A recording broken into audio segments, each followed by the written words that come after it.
தமிழில் அர்ச்சனை செய்யப்படும் வைங்க அப்படின்னு சொன்னேன். உடனே கலைஞர் எழுந்து மைக்கு பிடிச்சி வேல்முருகனுடைய கோரிக்கை நியாயமான கோரிக்கை, நான் நாளை முதல் தமிழ்நாடு முழுக்க இருக்கிற இந்த இடத்துல கட்டுப்பாட்டு இருக்கிற அனைத்து கோவில்களிலும் தமிழில் அர்ச்சனை செய்யப்படும், பெயர் விளக்கு வைக்கப்படும் அறிவிச்சார். அது இன்னைக்கு எங்கேயுமே இல்லை. நம்பர் 1. இரண்டாவது, குடமுழுக்கு.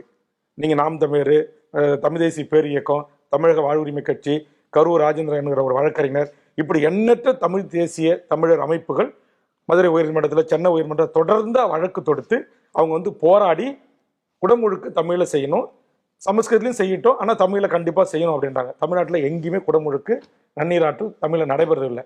இதை நான் பேசுகிறேன், இவன் நடைபெறல. நான் உக்காரியா சும்மா ஒன்று தமிழில் குடமுழுக்கு, தமிழில் சமஸ்கிருதம், இது தமிழில் மந்திரன்றீங்க, தமிழில் ஒரு பொதுமக்கள் கூட வரமாட்டாங்க கோயிலுக்கு, உனக்கு தெரியுமா அது அப்படின்னு சேகர் பாபு நேருக்கு நேராக என்கிட்ட சண்டைக்கு வராரு. அப்போ நான் அவர்கிட்ட வாக்குவாதத்தில் ஈடுபடுறேன். பேரவைத் தலைவர் அறைக்குள்ளேயும் நடக்குது, பேரவைக்குள்ளேயும் நடக்குது. அப்போ இதை வேல்முருகன் கேட்கறதுல ஒரு நியாயம் இருக்குன்னு சொல்லி ஒரு தமிழின தலைவருடைய மகனா தமிழ்நாட்டுடைய முதலமைச்சர் எங்களை 2 பேரையும் சமன்படுத்தி சமாதானப்படுத்தணும். அவரும் உதயசூரியன் சின்னத்தில் நின்று ஜெயிச்சு வந்தவர் தான், நானும் உதயசூரியன் சின்னத்தில் ஜெயிச்சு வந்தவர் தான். இன்னும் சொன்ன போனால் அவர் சமீபத்தில் திமுகவுக்கு வந்தவர். நான் திராவிட முன்னேற்ற கழகம் என்கிற இந்த கட்சி உருவாவதற்கு காரணமாக இருந்த தலகர்த்தார்களுடைய வம்சத்தில் வந்தவன் நான். திமுகவுடைய உதயசூரியன் சின்னம் என்பதை எங்கள் கோவிந்தசாமி படையாச்சியார், கடலூரை சேர்ந்த சூரப்ப நாயக்கன் சாவடி சேர்ந்த எங்களுடைய முன்னோர்கள் கொடுத்த சின்னம். 1952 தேர்தலுக்கு பிறகு இந்த திமுக வடதமிழ்நாட்டில் ஜெயிக்க வைத்து இந்த ஆட்சி அறிஞர்கள் உட்கார வைத்தது என்னுடைய இரத்த உறவுகள்.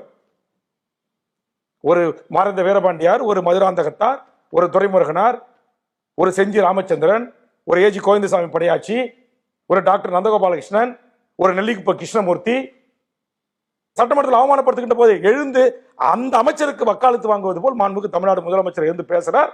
வேல்முருகன் அநாகரிகமாக நடந்து கொள்கிறார். வேல்முருகன் அதிக பிரசங்கத்தனமாக நடந்து கொள்கிறார். பேரவைத் தலைவர் அவர்களை வேல்முருகன் மீது நடவடிக்கை எடுங்கள்.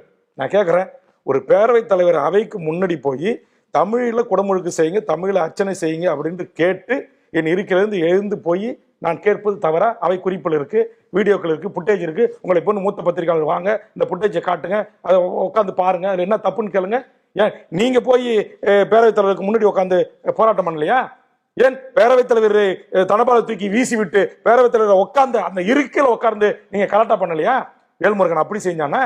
உங்க சின்னத்துல நின்று நான் ஜெயிச்சு உள்ள போயிருந்தேன். என் தமிழ் சென்னை கோட்டைங்க, என்னுடைய முன்னோர்களுங்க. சென்னையப்பன், இந்த சென்னை சென்னையப்ப நாயக்கர் என்று சொல்லக்கூடிய இந்த மண்ணின் பூர்வீகுடி மக்களுக்கு சொந்தமானது, மீனவர்களுக்கு சொந்தமானது, ஆதி தமிழனுக்கு தலித்துகளுக்கு சொந்தமானது.